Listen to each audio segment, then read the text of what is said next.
À Haguenau, chez André Isler, coiffeur qui va devoir réaliser en défi fou dans un instant. Me coiffer. D'abord Christelle Pelka. Bonjour Christelle. Vous représentez un petit peu la coiffure dans la région, secrétaire générale. Il y a un grand événement au mois de novembre pour la coiffure. Parlez-nous-en. Oui, alors du 15 au 21 novembre 2010, ce sera la Semaine nationale de la coiffure. Votre besoin, c'est quoi? On doit redécouvrir l'artisan coiffeur aujourd'hui. C'est pour ça que cette opération existe? Oui, on doit surtout continuer à avoir le goût de se recoiffer le moral. Le défi que je vais lancer à André, c'est de me coiffer. Vous pensez qu'il va y arriver? Ah, j'en doute pas. Ça sera forcément une réussite. On va voir ça dans un instant. André Isler ici à Haguenau, Nounours, c'est son surnom. Nounours, dans un instant, je suis à toi, on va bien rigoler.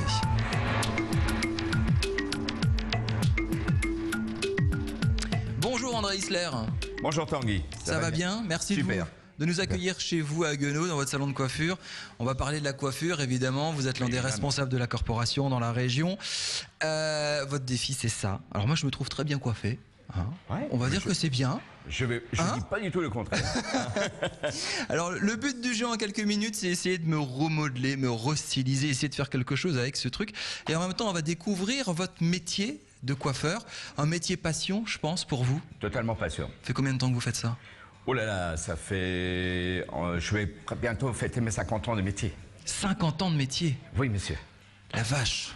40 ans d'entreprise. En gros, la coiffure, le métier de coiffeur, il y a combien de coiffeurs aujourd'hui dans la région? La région Alsace, on est à 1540 entreprises.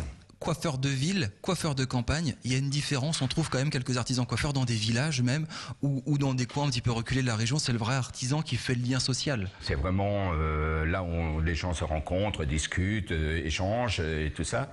On parle de tout, hein, même comme on l'a dit une fois, il ne faut pas oublier les politiques, que dans la coiffure on peut faire beaucoup de choses. Hein, on peut orienter les gens comme on... Vous faites basculer des votes. Bon alors André, je fais quoi avec ça?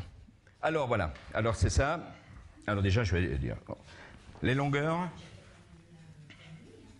Moi, ça me va bien, non? Ouais, c'est bien. Les longueurs sont bonnes. Peut-être un peu trop de lourdeur à ce niveau-là. Ça fait un peu boule, hein? Ouais, ça fait. Ouais.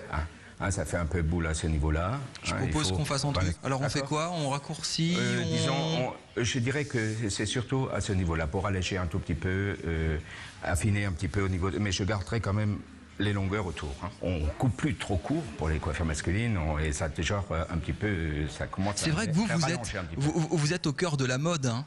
Oui. Vous avez dû en voir passer de la mode en 40 ans. Oui. C'était comment il y a 40 ans? C'était quoi? C'était des beatniks à l'époque? Non, même pas.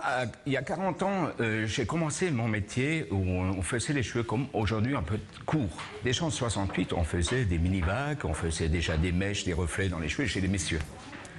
Et j'avais des clients qui venaient 2 fois par semaine pour des brushings.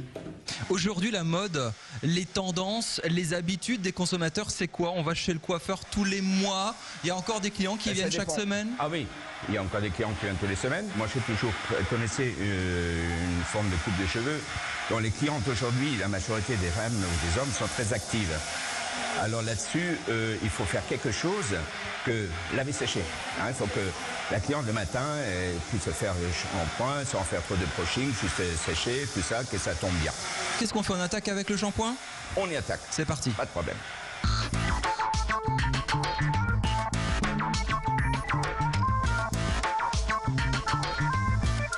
Alors je vous présente Adeline, 18 ans, elle est apprentie ici chez André Isler. Qu'est-ce qui t'a poussé à faire ce métier? Alors ça fait depuis toute petite que j'ai toujours été passionnée pour la coiffure. Et puis bon, c'est en faisant des stages au collège que ça m'a poussée à faire ce métier. En même temps, vous remarquerez, c'est pas facile de se faire une interview et de se faire couper les cheveux, mais on va essayer quand même. Qu'est-ce qui te plaît le plus dans ce métier de coiffeur? C'est le contact avec client, c'est le geste. On dit souvent que la coiffure, c'est un art quand même, faut savoir. Couper les cheveux, on peut pas faire ça n'importe comment. Oui, donc déjà c'est le contact avec la clientèle, comme vous l'avez dit. Puis j'aime bien aussi les concours. Là j'ai fait des concours l'année dernière. L'objectif, c'est quoi? C'est de tenir une boutique un jour, c'est d'ouvrir votre propre salon? Bah oui, j'aimerais bien, oui. Ouais, aboutir à ouvrir quelque chose et puis oui, bon c'est pas tout de suite encore maintenant, mais dans les temps à venir, oui.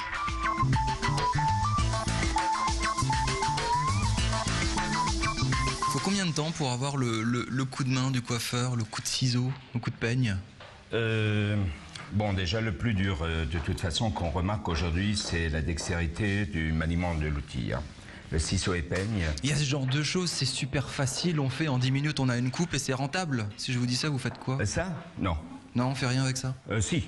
Il y en a qui le font, sans déconner. Il y en a qui le font. Il y en a, je sais qu'il y a des chaînes qui font que ça à la tondeuse, hein, tout ça, mais nous, on est des professionnels. C'est un peu la tendance low cost du moment aussi. Voilà, c'est ça. Hein, pourquoi la tendance low cost du moment? C'est vrai qu'il y en a qui disent en 5 minutes on peut couper les cheveux. Moi personnellement, je ne suis pas tout à fait d'accord, hein, parce qu'il n'y a pas seulement de couper les cheveux. Tout le monde sait couper les cheveux. Je vous donne une paire de ciseaux, vous saurez couper les cheveux. D'accord? Mais de sculpter une tête, c'est une autre histoire. Artiste? Ben, dans tout son âme. À vous entendre, on dirait que c'est facile. Pour tous les parents qui nous écoutent et qui se disent tiens, ma fille veut faire coiffeur ou mon garçon veut faire coiffeur. Ah, ça c'est encore notre problème. Ah bon, pourquoi? Parce que c'est vrai qu'on a un métier qui plaît. Et à un moment donné, c'est quand même un métier qui est dur. C'est pas fait pour tout le monde. Hein. Et surtout là où quand je fais, souvent je suis appelé à faire dans les collèges ou dans le lycée de promouvoir le métier. Et je vous assure, les jeunes à la sortie connaissent pas. Parce que derrière, c'est pas si simple que ça. Hein. On fait de l'art, c'est pas simple. Comme vous avez dit tout à l'heure, il y a beaucoup de trucs que les jeunes sont frustrés parce qu'ils voudraient faire de l'artistique.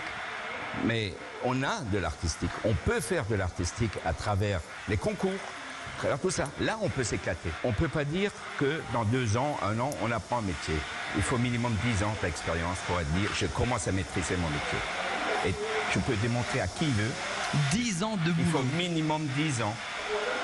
Pour dire, mais des jeunes qui travaillent, qui font les concours, qui s'engagent, qui font des stages, la formation, un métier. Bah justement, la transition est toute trouvée.